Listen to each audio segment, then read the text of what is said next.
All right. What's up, Kim? What's up? What's up, Nick? How are you? Really, really good. We're having a great start to the month. I'm excited. Got my passport stuff figured out yesterday, so officially going to see you guys in Tulum. I'm excited. Yay! I saw that post. I'm like, wait. Uh-oh. Is this guy going to be some last minute? Uh-oh. Don't know what's going on. Uh-oh. Hey guys, let's go. If you are jumping on in, let me know where you're tuning in from. If you have a sales team, today we're going to be talking about how Nick scaled his company to $300,000 a month on a small sales team. And we're going to dive into what Nick will be talking about as well in Mexico. And he's one of our amazing speakers. Mostly it's going to be our team speaking, and then we have Nick and Bailey. So I am super excited to introduce to you guys Nick. He runs Patient Rhino. Let's take a step back, Nick. And by the way, Nick, I just broke my nails like literally 5 minutes before. So I'm like, we're doing mani-pedi stuff after this. If you see me go like this, then this is the reason why. Self-conscious about my fingernails. But yeah, let's go. So let's take a step back, Nick, and tell and have everyone really learn about like your origin story, as in what got you into this crazy world of agency, growing your agency. And also a lot of people can't successfully grow their agency, you know, because it's tough. So what made you go, okay, this is the path I want to get onto, and we'll dive into the details later, but what series of events led you down to this rabbit hole? So first off, super grateful to be here. Super excited to speak at your event. I guess the 30-60-second version of getting into the agency world, I started my agency, I think at the age of, so I'm 31 right now. I officially went all in on the agency stuff late 2017, early 2018, when I was about 26, 27. High school, I was a really good student, ended up struggling my final 1 or 2 years, got a 32 on my ACT, which was like the top 1 percentile. Got really arrogant, and then like basically barely graduated high school, ended up dropping out of University of Minnesota in the 3rd semester that I had there. Ended up getting back into school, really getting stuff back into gear there, and ended up traveling a little bit, accepted a position to come back to the US and pretty much be director of sales for an up-and-coming SaaS software startup throughout Milwaukee and Chicago. End of February 2017, I basically closed a bunch of 6- and 7-figure contracts. I was working 50 to 60-hour weeks. I came back into the office the first week or the first day of March, told my boss like, yo, I'm super excited that we closed a bunch of deals. Can't wait to see what my commission check is going to be this month. Then he introduced me to what a draw structure is on a 12-month period, which basically means you get all your commission paid out at the very end of the year. What? So I made the decision, like, if I'm going to work 40 to 60 plus hours a week, I can't really do it for anybody else. And that was when I recognized, the opportunity in the agency space. I had a buddy who wanted to go halvesies on a $997 Dan Henry course at the time. And I wasn't even willing to go all in on just like buying the course outright. So I ended up going half in with him, kind of messed around freelancing on like Upwork and doing small copywriting gigs for pretty much a year until I doubled down on running my agency. First year, I think in 2018, I kind of capped out around like 10 to 20 grand a month. I joined Jeff Miller's Inner Circle, which was a fantastic program for me at the time, end of 2018. 2019, got to like 30K a month by myself and 2 people on the team. Ended up going through Joel Kaplan's program, 7-figure agency at the time, Agency Lab now, which was an amazing experience. Got to about $50,000 a month with just me and like 3 or 4 people on my team. Ended up joining forces with now my business partner at Patient Rhino, Brett Watts. He and I have been together for just over 2.5 years since end of 2019. Went through the whole COVID cycle in 2020, lost like 90% of our clients. We got up to, I think, $110,000 a month right before like the NBA shut down and everything else shut down at the beginning of February, March of 2020. Got back up to like 200K a month end of that year. Consistently doing like $200, $250, $300,000 per month since then, and got all kinds of fun stories and learnings to share, and hopefully it's beneficial to the rest of the audience. But right now we do around 250 to 300K a month, 14, 15 person team, super lean. We're in the private practice owner space. So we coach them through a lot of like, how do you educate people before they come through your doors? We help and actually do the lead generation for a lot of those offices and also coach them on how to do it themselves. And then a lot of operations, sales operations, scheduling operations, what they should be doing to maximize lifetime value. And we're really kicking into gear with our newest and most recent offer this month. So that's my journey, and that's what we have to look forward to. Oh my gosh, Nick, you're so articulate.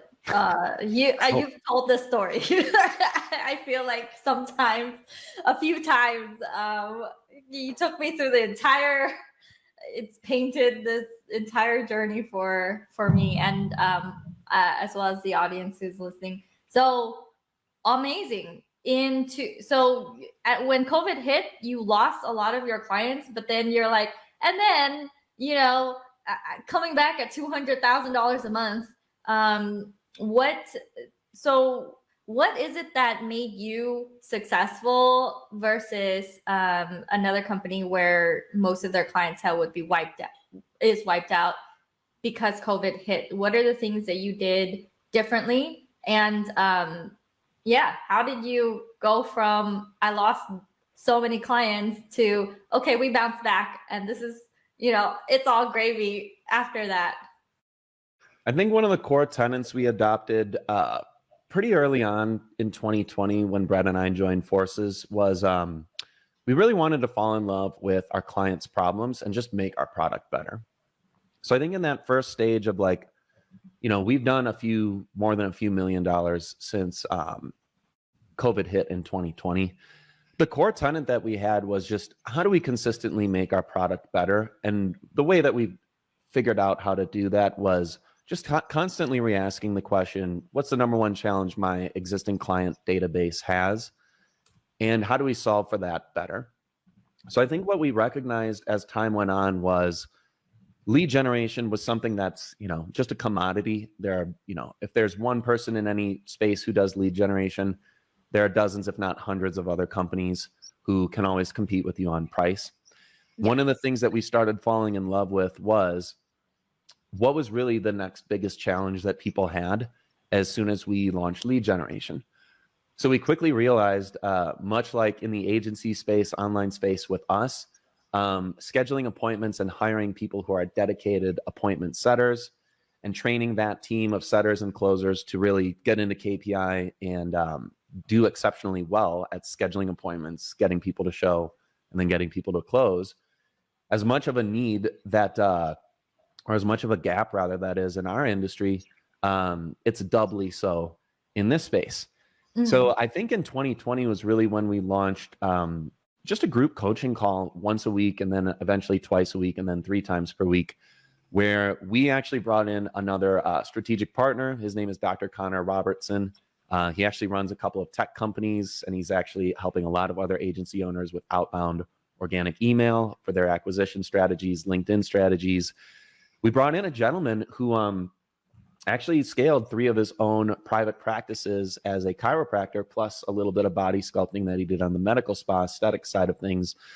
We brought in this gentleman, and what we really started falling in love with was seeing a significantly higher success rate with the coaching that we delivered to a lot of the offices that we worked with, purely because we were solving for the immediate next problem that our initial solution exposed, which was we were really good at getting leads. We were really good at coaching people to take paid deposits. But the majority of offices who were doing less than $10,000, $20,000, $30,000 a month, they didn't really have those systems dialed in. And what our program immediately became was really like a growth consulting plus coaching, and then followed by lead generation agency, where no longer was the forefront, element of what made us unique, just getting people leads. It was really, how do you increase profitability at the practice through about 4 to 6 different pillars. So what are you doing to educate people before they actually show up through your doors?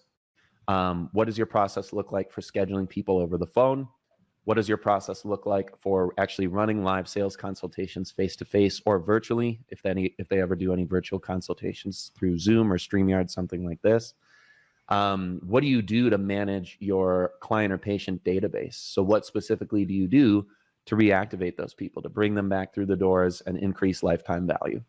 And then in the clinic, what does your process look like for upselling, cross-selling, ascending people into different programs, packages, memberships?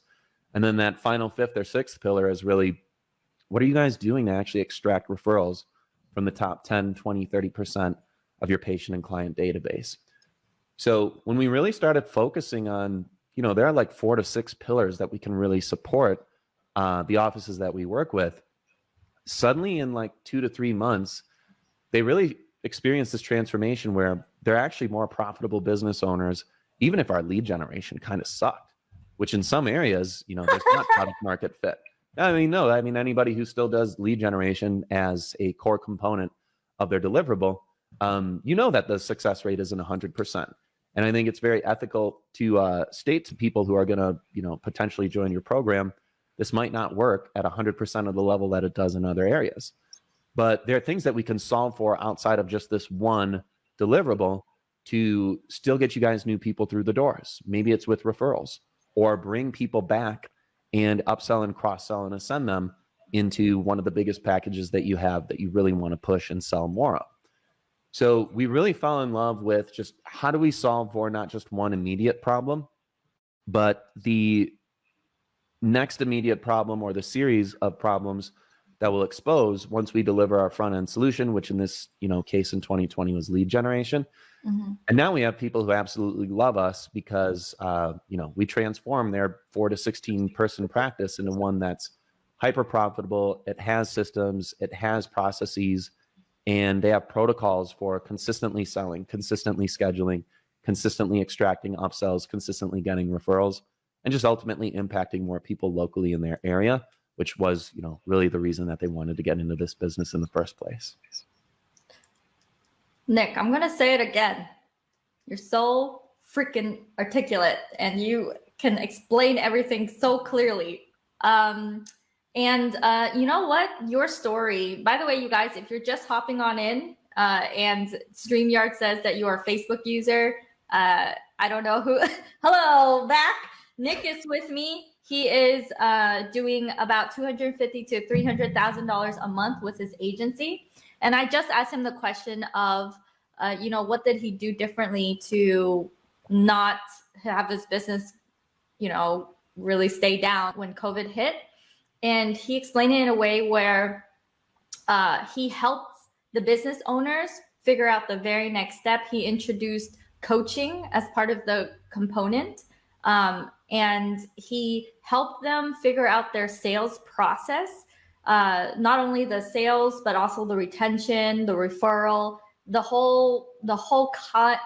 whole client journey, so that they themselves as practice owners are able to scale sustainably. And I see a very strong correlation in this space, in your space, in the agency space, as with SaaS and as with consulting as well. I feel like it's all kind of intermingled, because I spoke to Sean, who is the owner of or one of the co-CEOs of Go High Level, and when I spoke to him and Paulson, who's also on Go High Level, I said, how did you guys scale so quickly? And they said a very similar answer. They said, these agencies won't use our software if they are struggling. So we just help them have an actual business that then when they figure out how to run their agency really well, they're going to want to use all the rest of our resources. They're going to want to continue being a paying client. And this lesson I see it echoed throughout not only agency industry, but it's very relevant to almost, I don't know, all these other industries where you're exposing a problem and then you're helping them solve, after they figure out that solution, you're helping them solve the next problem. And it's this problem solution ladder that for you, you've broken out into 7 different pieces and components, which is really really cool. So thank you for that. Hey, also someone else said, hey, Kim, hello back. Guys, if you have questions, I love that you're like, hello, Kim. But make sure that on this interview, ask specific questions, and I can ask Nick. Again, he is going to be one of our speakers in Mexico, and I'm really excited because it's going to be nice and fancy over there. We're going to have fire twirlers, wet drummers. We're going to have entertainment, and Nick will be there to help you break down how do you scale out a sales team. So speaking on that, Nick, thank you for that amazing answer. What is it?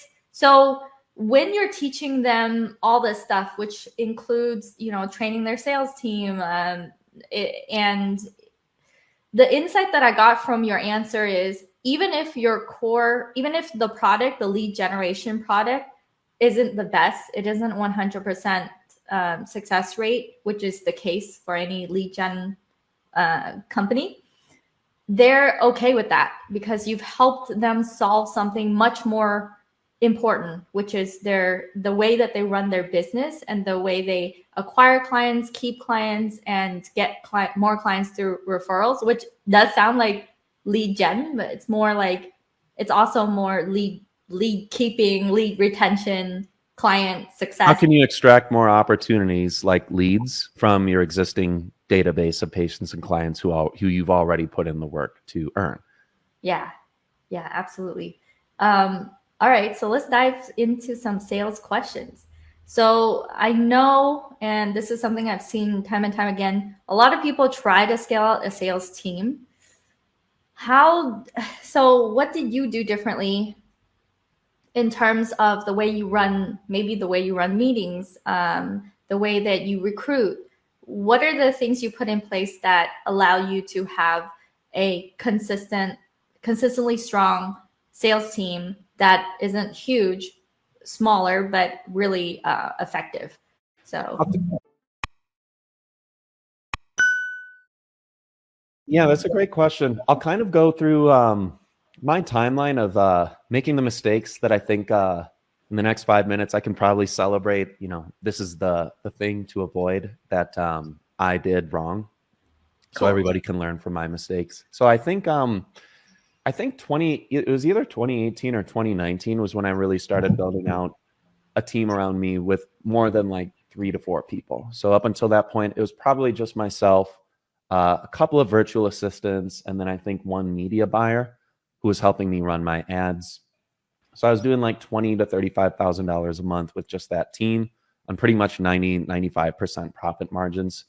But the very first time that I brought a closer onto my team, I had actually met the gentleman face to face, and it worked really well for about 3-4 months. And around 6 months, that was when we terminated our relationship.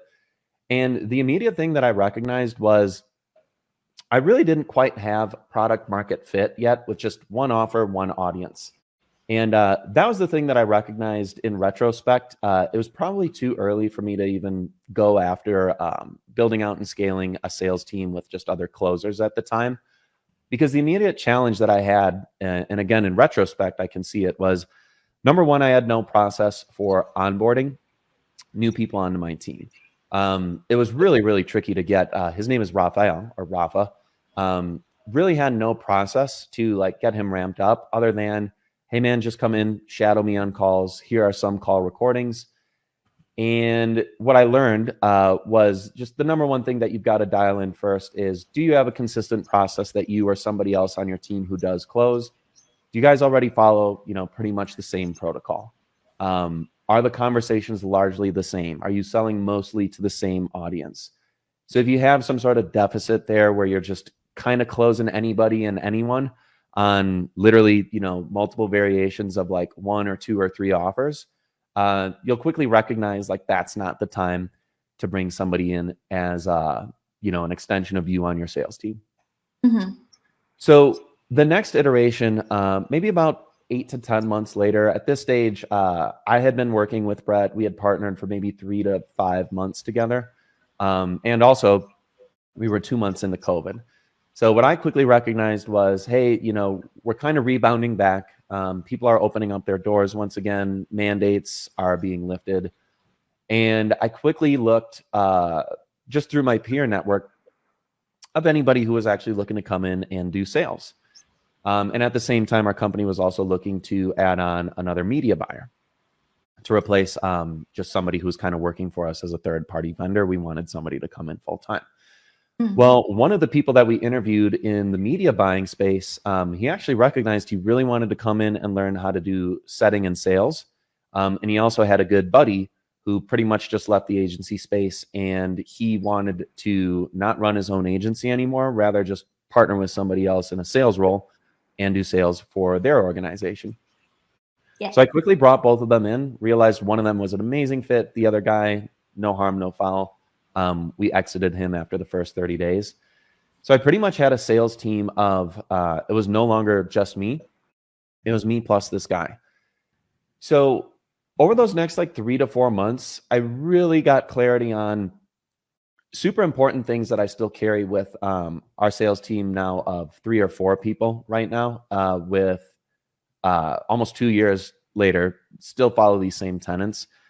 Have really effective data tracking, really effective end of day reporting, really effective and efficient daily huddles, and then consistently train and drill with call recording reviews. So this gentleman, I was going to say at the time, his name is still Giovanni. Amazing guy.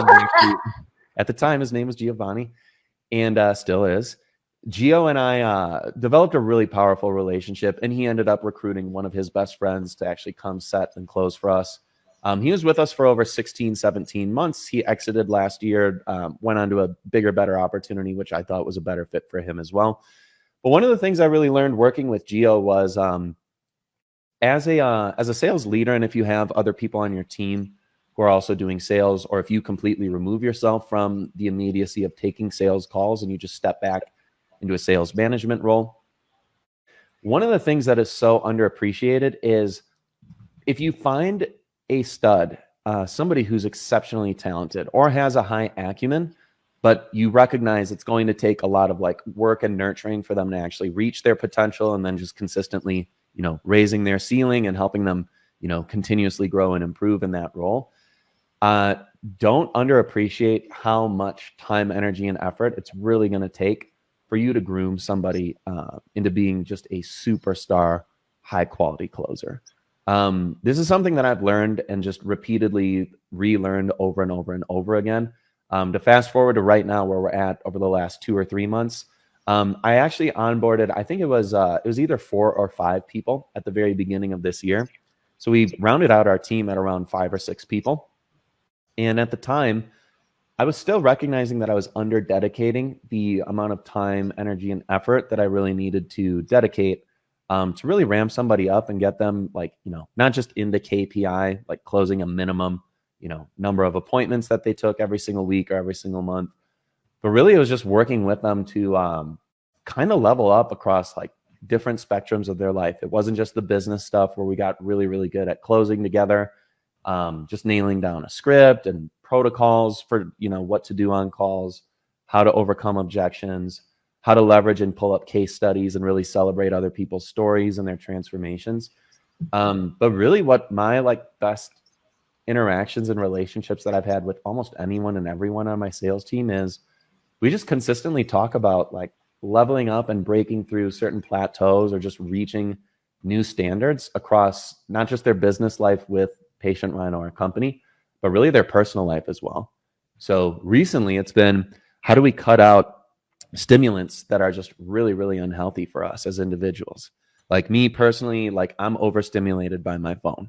And a billion things that happen on my phone, like Stripe notifications, one just went off and I'm already distracted because, we just got a new customer, we just closed a deal and I'm looking at the dollar amount. Things like, social media are huge, energy sucks. Other stimulants that we ingest, like nicotine, if you hit a vape pen right now in 2022, or caffeine if you're overstimulated with caffeine from coffee or tea. If you're into porn, if you're into dating apps, if you're into when you literally just recognize how much you're stacking all these other stimuli that really just become super unhealthy when you actually recognize how hard it is for you to not be overstimulated. Really going through and diving deep into that sort of relationship with everybody that I've had on my sales team, understanding what their personal goals are for monetary growth, non-monetary growth goals, and then just general personal life growth goals. Really connecting with people on that, and then keeping a consistent cadence of minimum one-to-one huddle per week. Those are really the biggest tenets that I've recognized have allowed us to scale our sales team and keep people who are really quality. And also, I've recognized when we've lost people or, kind of failed to hit our goals as a company on a monthly, weekly, or even daily basis. It's all just really boiled down to how do we build and foster really strong developmental relationships with everybody we have on our team. Other context for my background, this is not my first time running sales teams or sales operations for small or large companies. When I was coming up in school, I did a lot of internships.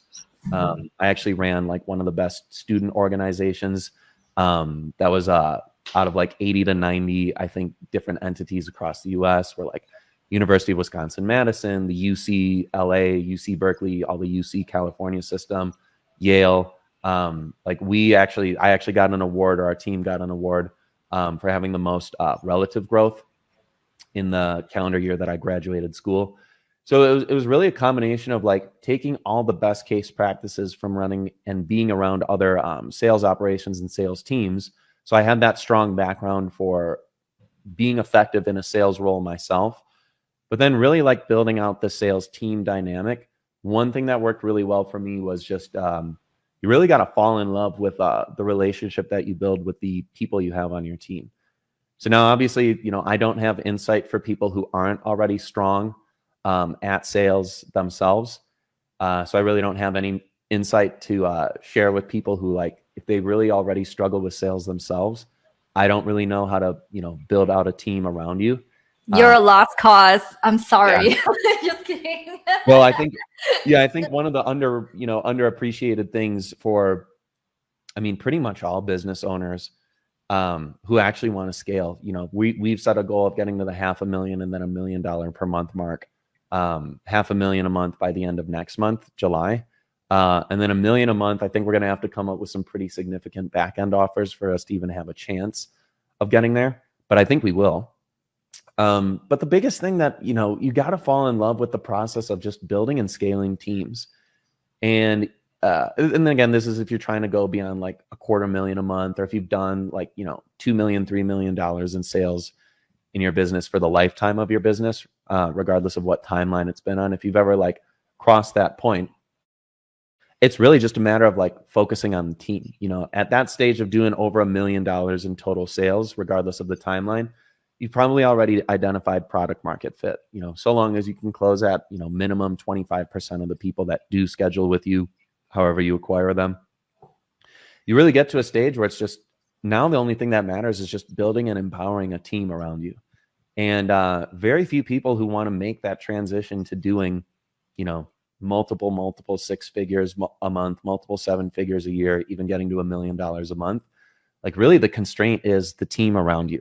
Because you, the individual, aren't Kim Dang isn't going to have capacity to go and, close $300,000 in deals every month, plus fulfill everybody that she's got. You don't know this.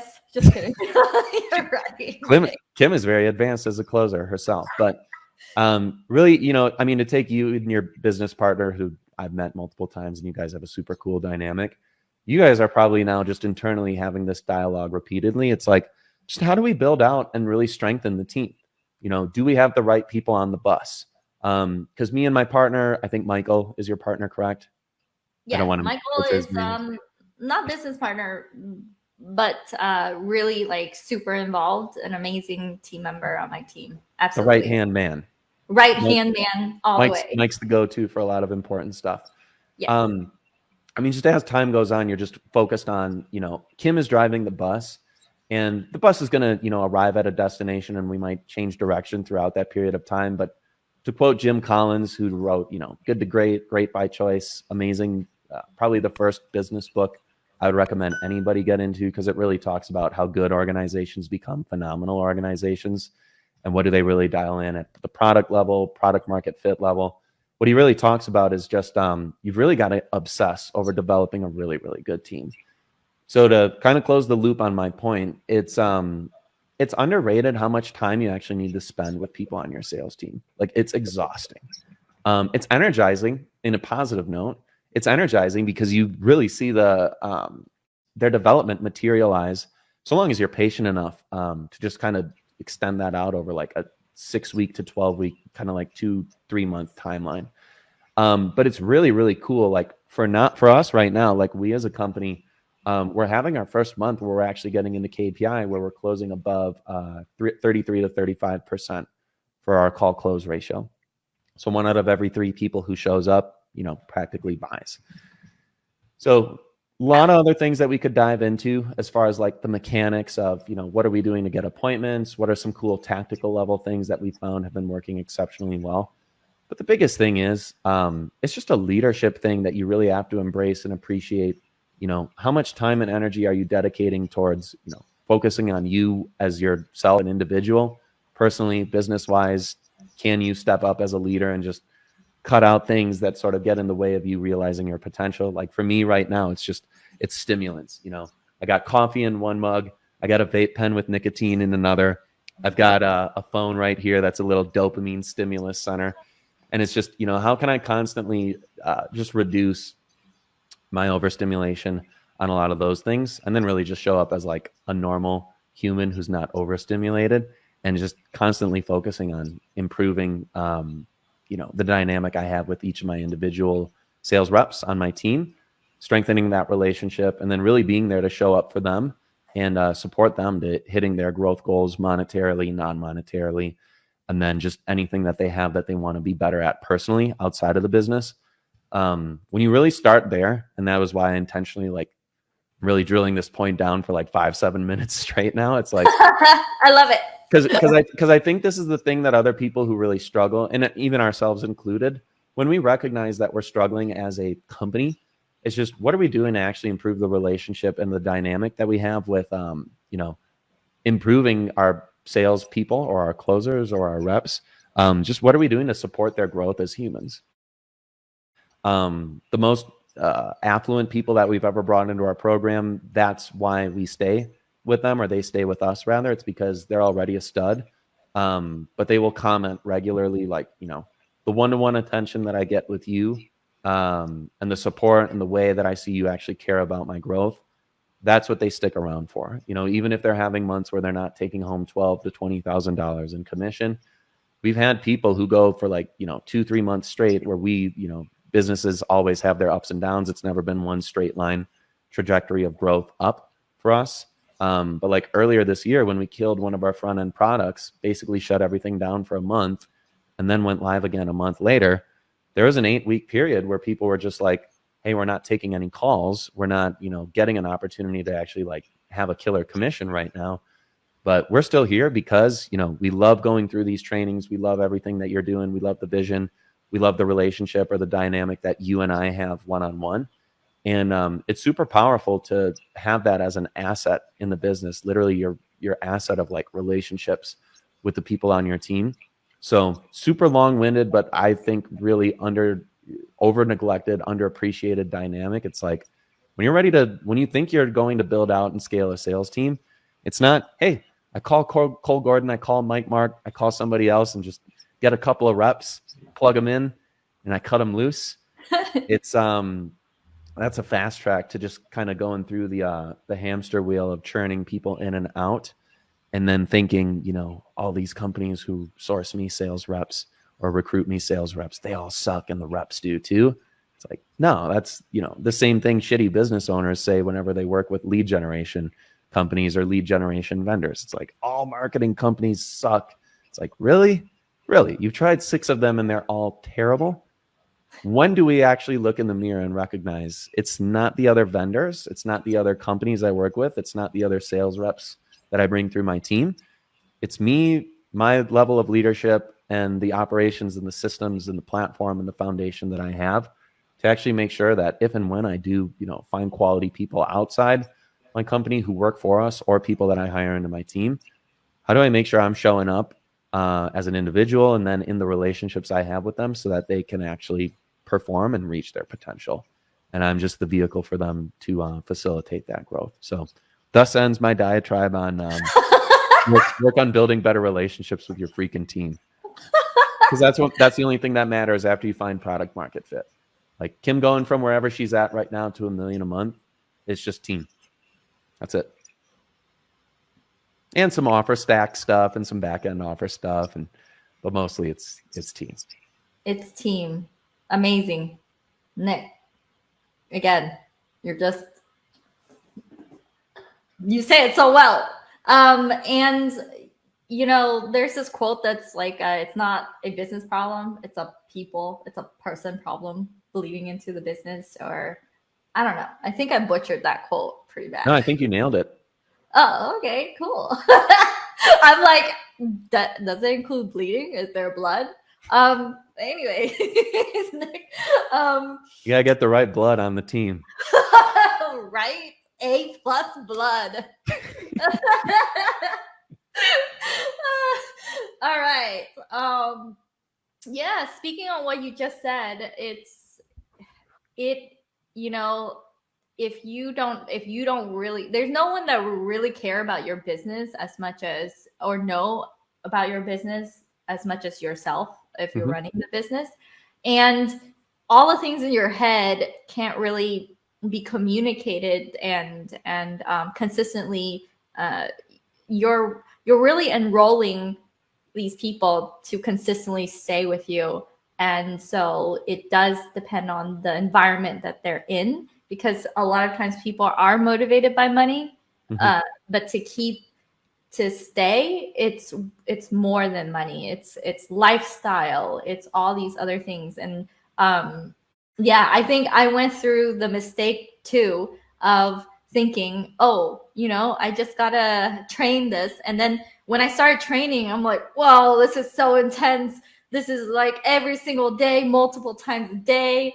This is really me selling them to stay. And it's so involved. And when you talk about talking to them about something else besides just a KPI in terms of lifestyle and cutting back, these dopamine hits, and it feels almost like you're creating a brotherhood or a companyhood scenario. It's not just about business, it's about life. And one of my team members, he's part of a brotherhood, and the thing that keeps him coming back to the brotherhood is they talk about, like, are you growing into the person that you decide to be? Are you doing that on a week-to-week basis? Are you tapping back into who do you really want to become? And if these are the choices that you really want to choose, different frameworks and mentality, and it's so important. I got that insight from this call right now. I'm like, whoa.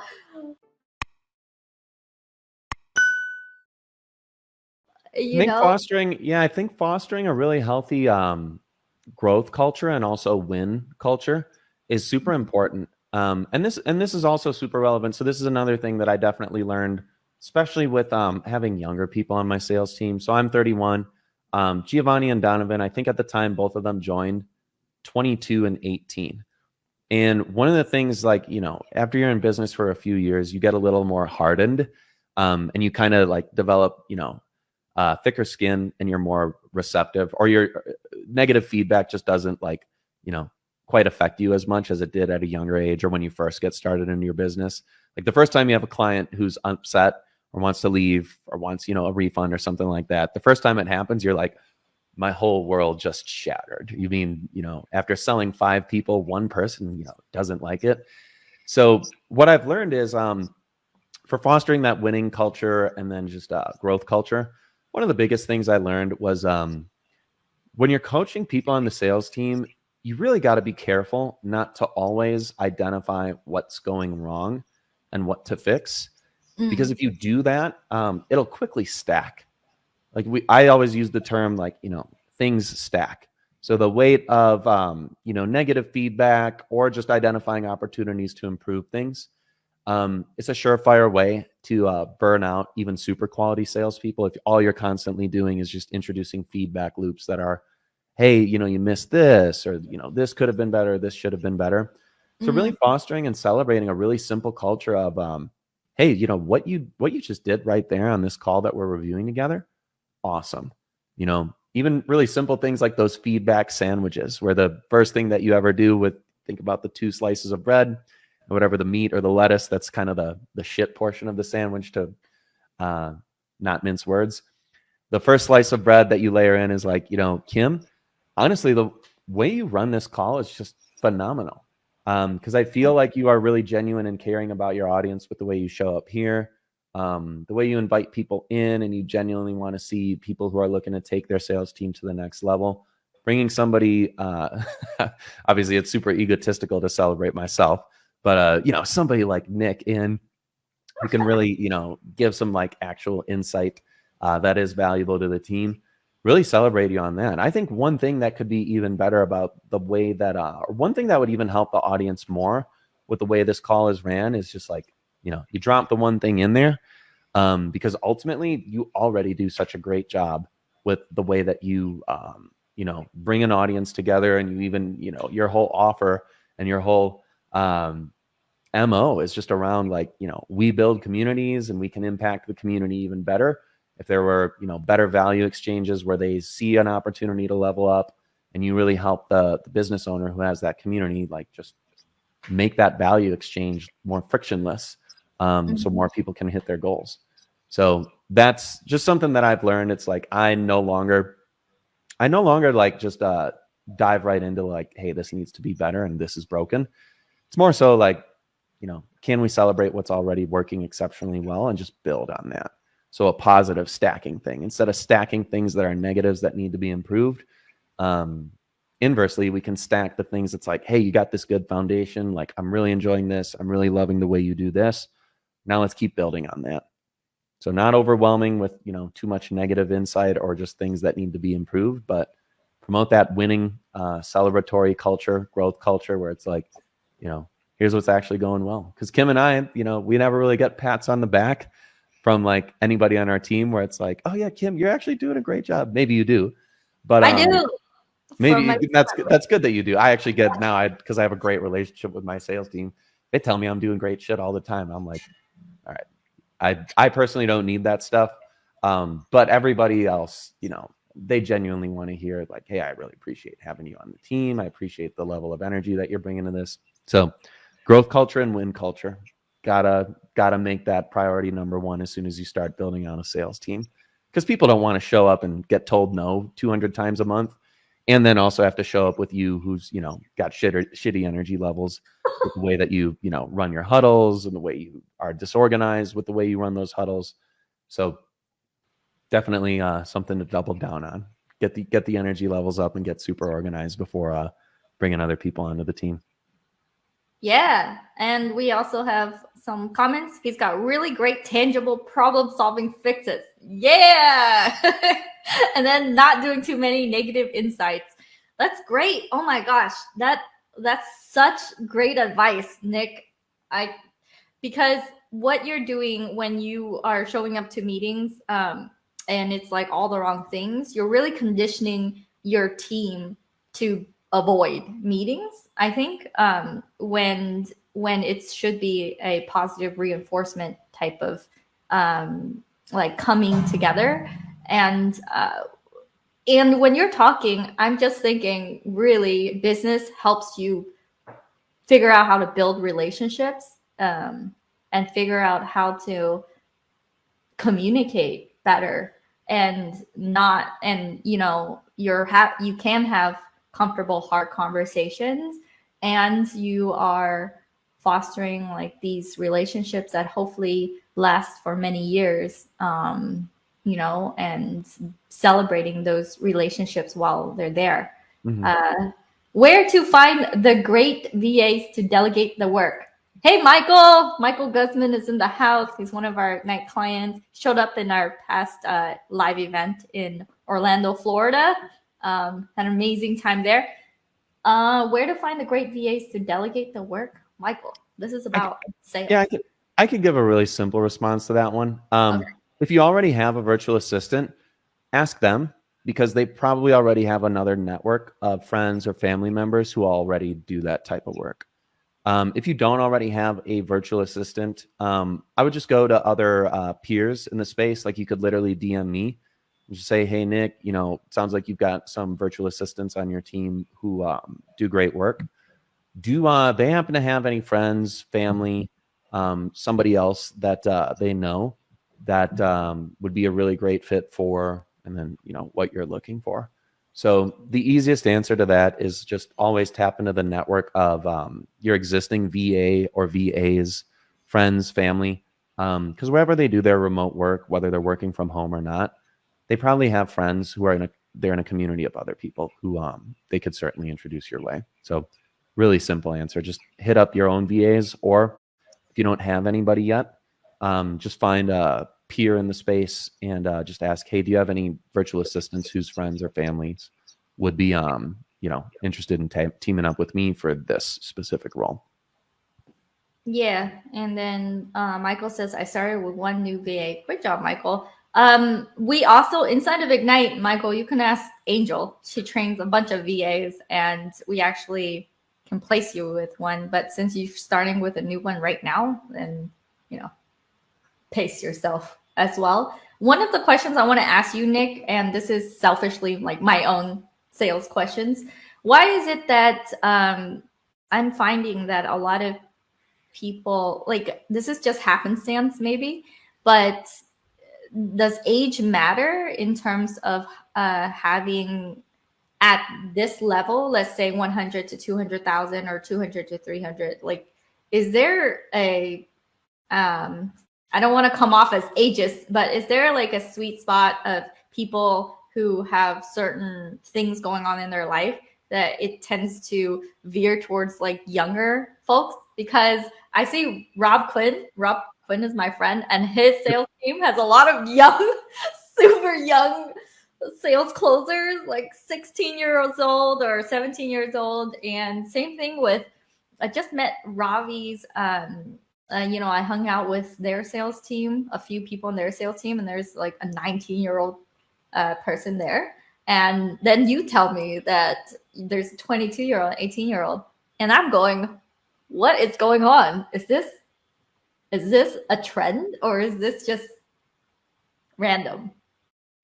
So certainly not ageist on my side either, because the metric that I'm truly looking for, so just kind of characteristics and traits that I'm looking for, whenever I bring in people who are coming for any role on our team, and this applies beyond just the sales role team, the number one character trait I'm looking for is drive. And I think right now in 2021, 2022, again, not an ageist thing because it's not causational. This is just a correlation that's, you know, kind of driven by age. Young people do tend to seem more driven right now because we're kind of living in that world of like, you know, everything is greener on the other side, and we're more new opportunity driven. Whereas some of the people, and again, obviously you can't make a blanket statement like this because that is literally what ageism is. But what I have noticed is the drive factor and the humility factor, and then the, you know, how willing am I to develop a new skill set?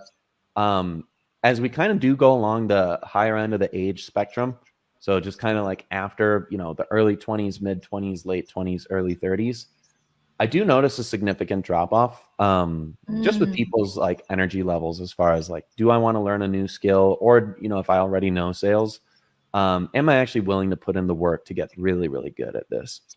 So to your point about, you know, younger people, age literally does not matter. Because I've had people on my team who were in their 40s and 50s and they were great. for the duration of time that we work together. And then I've also had, you know, people in their late teens, early 20s who have been absolutely terrible fits. And we exited them within like the first 72 hours or 7 days of working together. So the fundamental core component of what we're looking for whenever we bring anybody new onto the team is just really number one, drive. Like what drives them personally, what drives them to be successful in this business. And the people that we've had the best relationships with and who've actually like been top key performers for us, it's not the age, it's just the drive that they bring.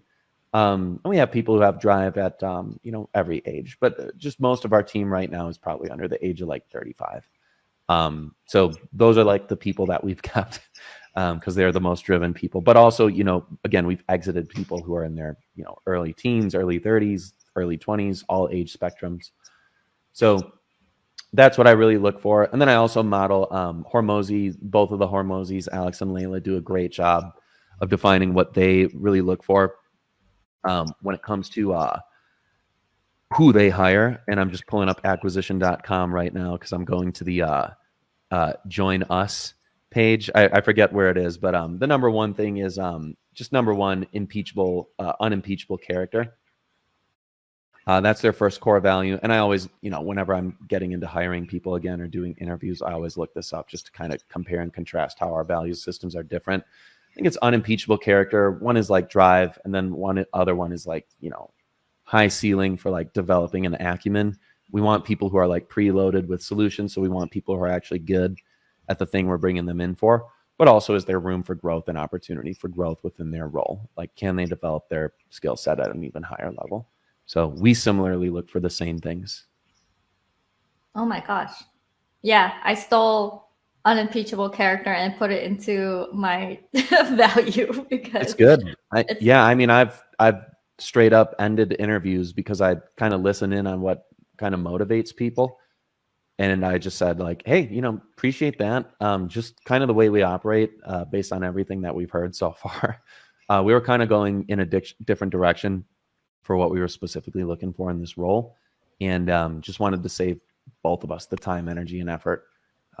Even like 6 minutes into a call, I just immediately, you know, did not like somebody on their like value levels and ended up letting them know. Because radical transparency and candor is another one of our core values. Like you literally just tell people what you're thinking. You don't sugarcoat it. You don't have, you know, communication gaps. You just got to be super direct, not intentionally mean, but directness is candor. So that's how we operate. Yeah. And also it's great on the opposite end of the spectrum when you are candid, but you candidly tell people like how much they mean to you. That's the other thing. That's part of the win growth culture, celebratory culture. It's like, you know, we honor people who stay 90 minutes past the, you know, 6, 7 p.m. hour where most people are checking out. Like, hey man, thank you for actually like staying on late, compiling all your notes, doing the end of day reporting, doing some of the things that you were like a day or two behind on for other stuff. It's like, we recognize that. So thank you. That's also candor. So works both ways, or on either end of the candor spectrum, the good and the bad. Yeah, I love that. It's not you label it as candor instead of appreciation. And I feel like candor has this more neutral tone to it. Like, you know, like it's something that you should do. Maybe appreciation is something that is like you work up to. So If I ever have a thought in my head where I recognize like, oh man, like, you know, somebody's consistently killing it, and I'm either hearing through the grapevine or seeing it in the messaging threads, like they're doing a really good job. Part of candor is you got to be outwardly expressive with some of those thoughts, and you can't just hold them to yourself, because your team will really appreciate that. Also, Kim, I have a hard stop in 6 minutes. I don't know what you want to do. me too. For the I final do have a hard stop too. I can go through rapid fire with some of the comments. Yeah, let's do rapid fire. Okay, what are you guys currently setting up for appointments at this point of the business? So some tech. Sure. Yeah, more tactical stuff. So great question. For us right now, and this is actually a recent development over the last like 1 to 2 weeks, which I'm really excited for. We actually have a low ticket offer that is not only converting fairly well through our ads. So it is paid advertising through Facebook and Instagram. We definitely have YouTube retargeting. ads set up. YouTube as a platform has been very, very hard for, I think, not only us, but most other agencies to like crack. And we will be going back to TikTok ads once again. But really the biggest thing that's converting for us right now is we schedule appointments from people who opt in for like it's $27, $37, $47, basically a Fix My Private Practice sales masterclass. It's a great product. It's 80 minutes long. It's like a 60-page document. I was recording video creatives for that masterclass right before we hopped on here. So I was using this as my prop. We're getting acquisitions from that for a $16,000 offer for like $800 to $1,100. So if you think about a return on ad spend for that, it's close to like 13 to 21x. So for appointments right now, that's something that we're actually considering as a company to just double down all of our spend on. Like, don't even have a calendar. We're bringing on one more setter onto our team, so that will round out our team to 3 people, 4 if you include me, but I don't take any sales calls or do setting. Because I think this was kind of related to one other person's question earlier that I saw. So what we're really going to focus on is I scaled my team back from, I think it was like either 5 or 6 total closers plus setters. Kind of had like a 2-month period where we had people in a hybrid role where they would self-set and they would set and qualify for everybody else on the calendar.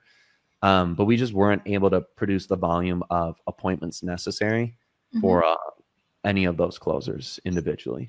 So when we had 5 people on our team, you know, you want to be putting 4 to 8 new opportunities on the calendar every day for each individual rep that you have.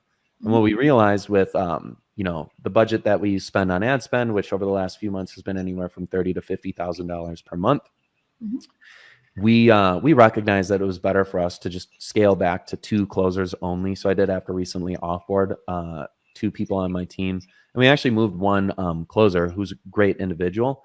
We recognized he would be better as a client success manager, supporting clients once they start their journey with us. So we kind of removed 3 people from the team, and now we're going to round it out with 3 total people, 1 setter only, 2 closers. And we're really going to dive into just, can we scale, you know, to spend $1,000, $1,500, $2,000 per day with just a low ticket funnel offer, which, by the way, if you guys are in any space, so this is the more tactical stuff that I think you guys will appreciate, ladies and gentlemen, rather, not guys, ladies and gentlemen. If you don't see anybody else in the space running any low ticket offer, and when I say low ticket, 99 cents, $7, $27, $37, $47. Don't try and go beyond the $37 amount. Just give away the farm, like give away any set of assets, resources that will totally over deliver for the, you know, $7, $27, $37 that somebody purchases. Because if somebody is going to willingly be a buyer in your pipeline, and you do have something that's higher ticket, you know, at least a retainer of like maybe $2 to $4 grand a month for something, or you have a higher ticket something for $8, $16, $20, $30, $50,000, definitely spend a good 30, 60, 90 days testing a lower ticket offer, and then actually tracking, do you schedule appointments from that low ticket offer, and do they actually convert into the high ticket stuff?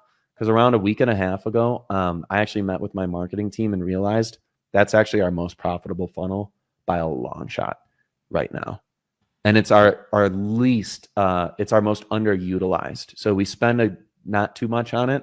And we really haven't put together like any, you know, cool video creatives. But as of literally 10 minutes ago, one of my 5-minute video sales letters for this offer just rendered. I'm going to put that onto a landing page that we have for that $37 offer right now.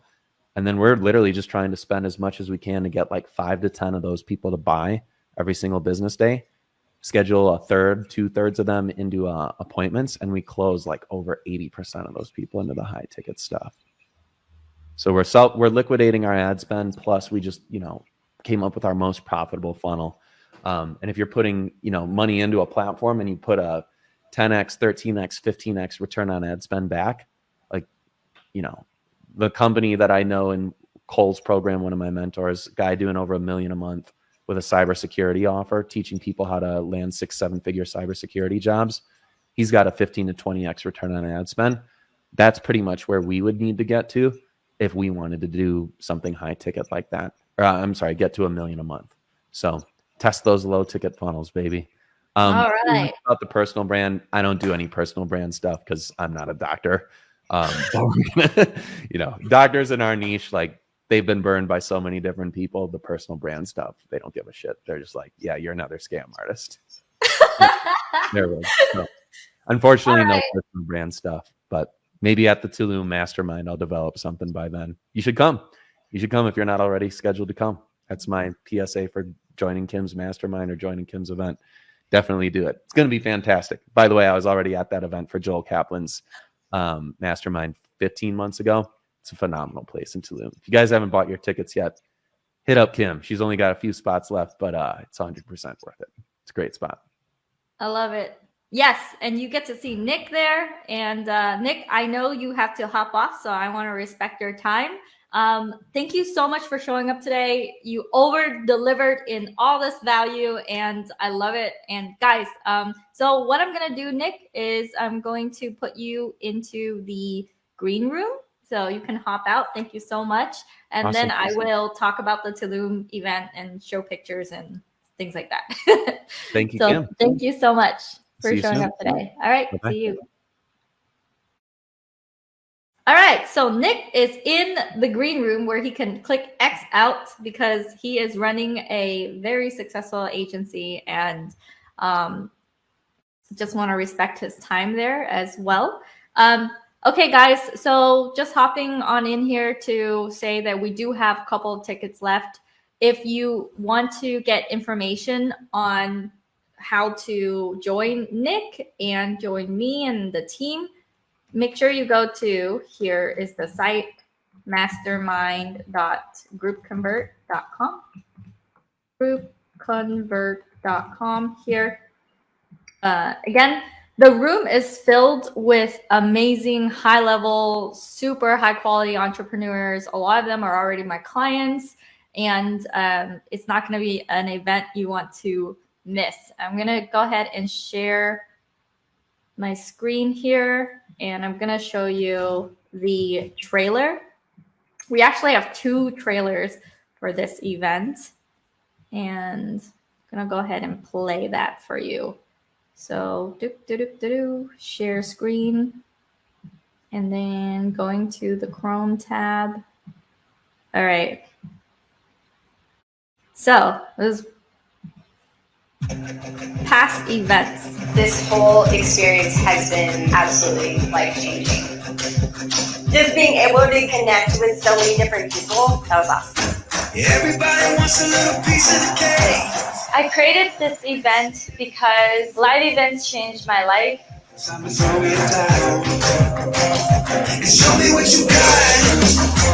If you think you're so. She's a wonderful person online, even a nicer person when you get to meet her. We're not normal. We're weird. We're quirky. And we're extraordinarily qualified to help and transform people's lives. She's exactly who you see online. She really cares about the people who are here. Yeah, show me what you got. If you think you're so high, wanna make it to the top. You gotta hang with the big shots. Yeah, show me what you got.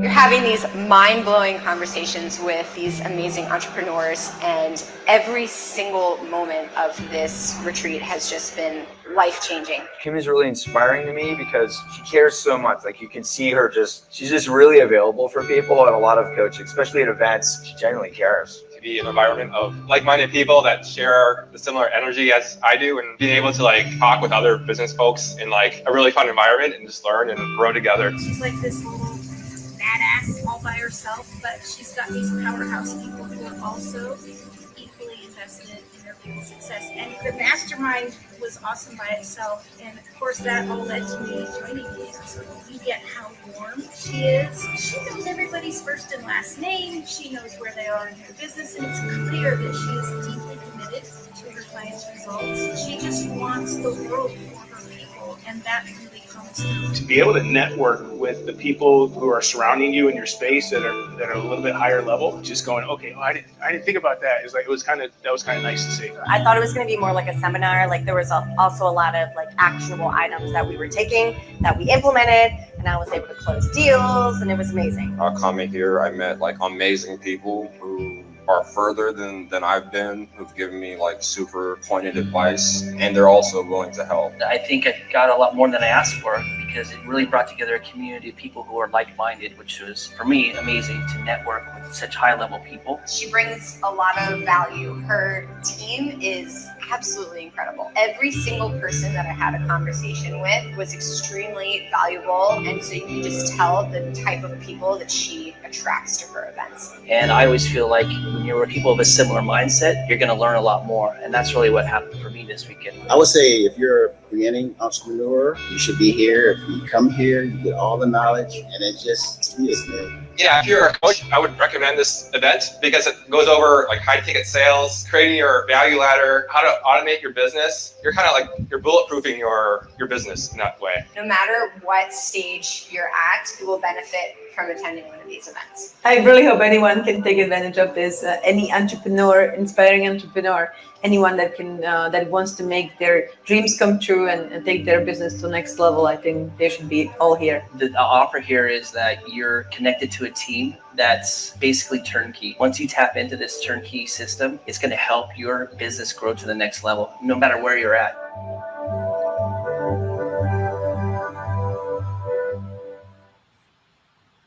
All right.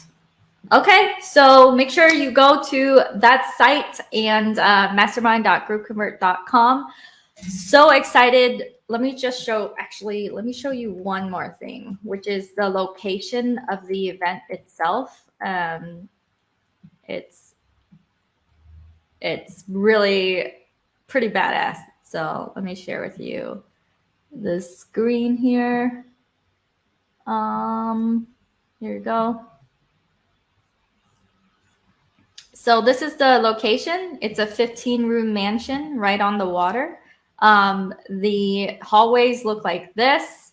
This is the courtyard where we're going to be gathering together to learn and implement. The rooms look like this. We do have one spot left in the mansion if you want to stay with us and the speakers and everyone else here. And yeah, and the backyard looks like this.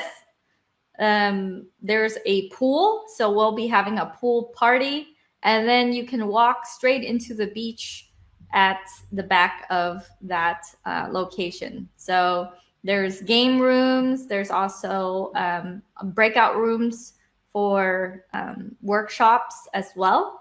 So the event itself is not just, we're not just going to get together and, you know, just party all day, every day.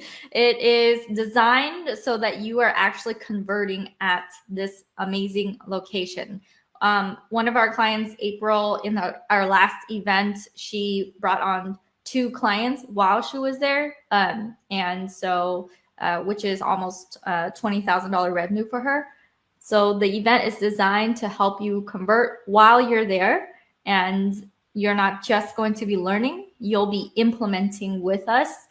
The house comes with 20 people on staff. So we're going to have a very amazing, luxurious time. All right.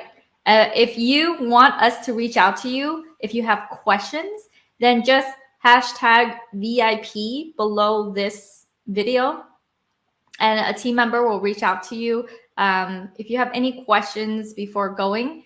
Another thing is a flight ticket right now to Mexico, if you're flying out of Florida, is only a couple $100s. So the flight there is no big deal. It's very affordable right now in terms of booking a flight and getting tickets to come and join us. All right. So that's all, you guys. I will see you soon. The lighting right now is not the best, but I am in different locations every week. And right now the background is is Miami. All right, see you guys soon. See you in the next video, and I'll see you in Mexico. Oh yeah, if you like that video, then you will love all the resources that I have over at kimcdang.com. That is KIMCDANG.com. There you will find all my courses, my extensions, all the offers that I have, as well as a lot of free resources if you are just getting started.